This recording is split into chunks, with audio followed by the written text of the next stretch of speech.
speaker of the day, Bernadette.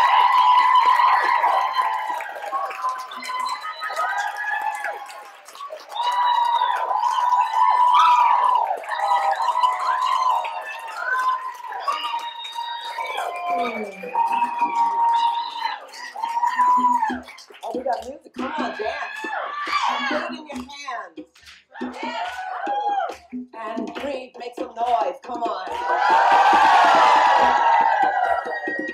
Put the movement in your shoulders.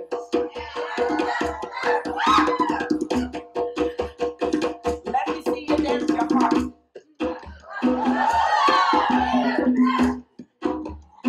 And put it in your sexy hips.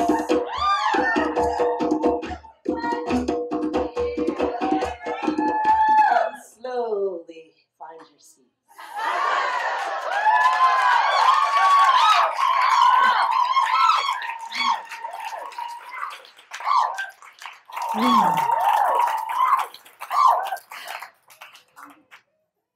I have a confession to make. Really, listen in. Come on, lean in. I haven't always been this bold. I haven't always been this brazen. I haven't always been this courageous.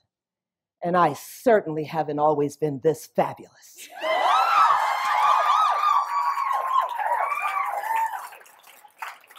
There was a time in my life called high school. And I want to share with you a story of a particular day in high school. The school day was coming to a close.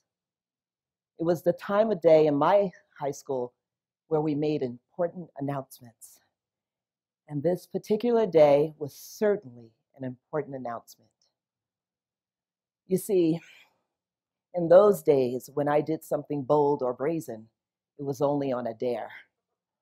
And I had been dared to run for class president. I felt pretty good about this until Tracy Wilson ran. Tracy Wilson was what we thought the most beautiful, certainly the most popular, and perhaps because she was the most feared girl in our high school. This is who I ran against. So there I was, sitting in my seat, trying to fix my face. I wanted to look happy for her when she won. You know the look. You see it all the time at the Oscars. I was feeling all kinds of nerves and worried about looking happy for her. And I can see to this day Miss Worthington crossing the stage, holding a scroll in her hand. She pulled out the cream-colored scroll, removed the ruby ribbon, and slowly rolled it out. I could hear Tracy Wilson and her mean girls all surrounded with her. They were practically celebrating in their seat while I sat trying to fix my face. She took the scroll, she looked over her glasses, surveying the audience, and she said, "The winner of class president is Bernadette Pleasant." What?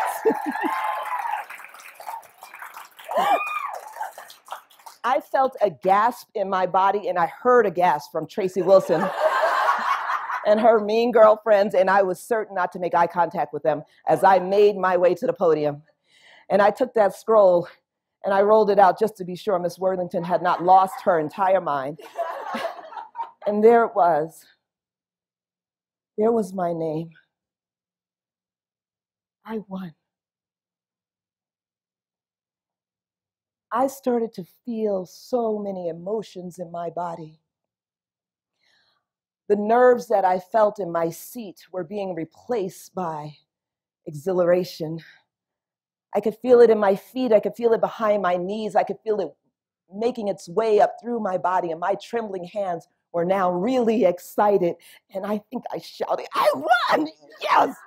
I took that scroll and rolled it up and did a to Miss Tracy Wilson and her friends, and I put it under my arm, and I ran up the aisle. I ran out onto the winter day, and I started to run home. I ran home filled with utter joy. It was glorious. I began to run, and I ran the mile home. I ran singing and dancing. I could feel tears streaming out my eyes. I ran playing with dogs and just having my face in the air. I was so pleased. I ran onto Pearson Street and ran to our house, taking the stairs by twos. I was so excited. And as I reached for my key and put it in the door, another emotion started to fill my body. It was quite different. It was heavy. It was worried. I wondered if today would be okay.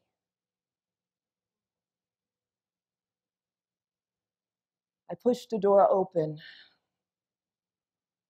and there she was, sitting across the room in a familiar seat, my mother, blankly staring out the window. I could feel the energy in the room. It was heavy. It was gloomy. She asked, without taking her eyes off the window, "How was your day?" Somehow, in this 15-year-old body, I had learned how to do emotional calculation. You know what I'm talking about, don't you? Yeah.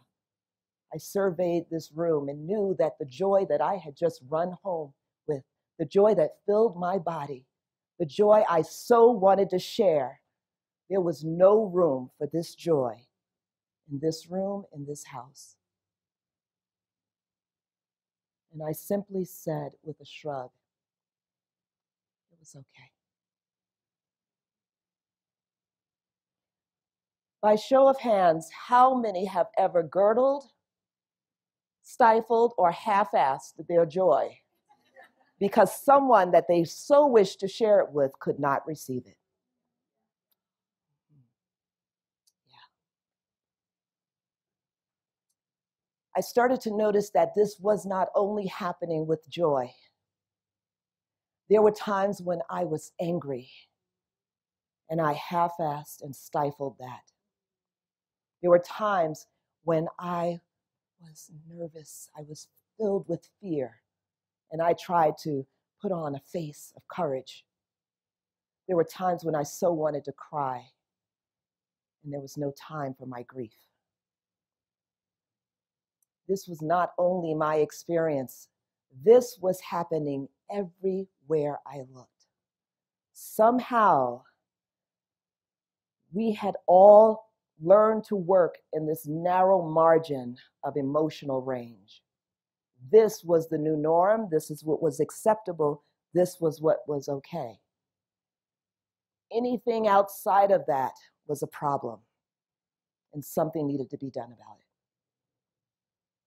I remember in my first marriage, I was a bold somebody, you know. I was feeling myself, you know. And my boldness presented a problem. I needed to be more timid because what it did was create a challenge in my household. And you know, I wanted a happy household, so I was less of who I am. This did not go over well. There becomes a time when a change has to be made. I can remember walking into a dance class, and this instructor stood in the middle of the floor, and we were to imitate her moves. And when I tell you this woman took her hips out it looked like those hips crossed the ocean. And then it looked like they smeared the walls. And there I stood watching her, trying to imitate her. And I love to dance. And this was something that was easy for me to do. Physically, I could do this. But emotionally, my hips were girdled. Emotionally, I was not able to move the full range of what I was physically capable of doing, because somewhere there was a voice in my head that said, good girls don't do that. That's too much. Those were not my words. Those were things that I had learned. Learning to work in a narrow margin of emotional range is something we are trained to do. Have you ever seen a toddler hold back? A toddler will let you know how they feel when they are pissed off. My grandson Ross will tell you, I'm mad and it's your fault. We love that. He's really clear. Children will let you know when they're happy. They use their entire body, they use their voice, they use their hands and toes. Everything is included. But something happens at some point along the way. Perhaps subtly. They're told, shh, too many times. Or perhaps more overtly, they're told, that's too much, stop. And their shame is built around these emotions, and you learn to girdle them, you learn to stifle them, you learn to contort yourself emotionally to work within this narrow margin. I began to look at this, and I decided no more. I decided that I could unleash these hips and everything that came with it. I decided I would go back to that class week after week after week until my hips were crossing the ocean. And not only did my hips cross the ocean, my mind did too. And I thought this was not just something for me. I could see it everywhere. And I decided to create a beautiful body of work. I created a body of work called FEM. In that classroom, yeah, it's good. In that classroom, we exercise what it feels like to move joy without holding back.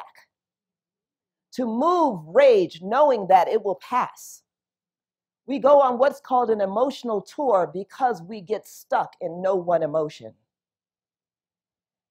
This work mimics weather. Some days there are gloriously sunny days and it is just beautiful and your face is up. And then sometimes there's a storm coming. And you know, sometimes it's an earthquake. But none of it lasts forever.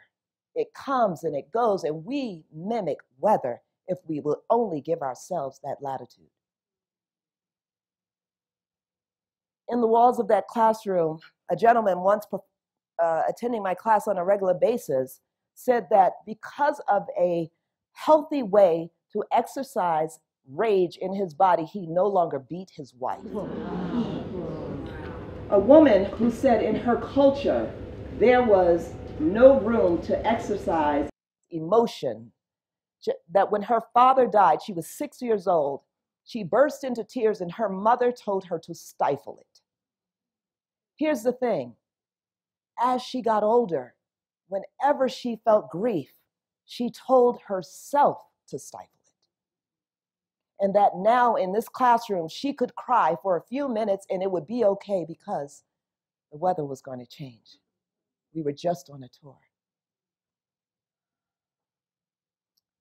What I look forward to, what I so see is a world where we are giving ourselves permission to feel and be. I feel that by doing that, we really get to be comfortable with our own emotional range, and therefore when someone else we see is experiencing some weather, we have allowance for that. We let them have those tears or that rage they're feeling. We don't shame them or shush them or tell them that's too much. We let them have their moment because we don't get through things. We don't get over things. We get through them. It is my firm belief that there are no good, bad, light, or dark emotions, only emotions that need to be fully expressed. It is my desire that one day a child is on stage winning an award, and they take that run home and they want to share this with someone that means so much for them, that they push that door open and that they are so courageous, so full in their being, that they will push that door open and take the room and whoever's in it higher.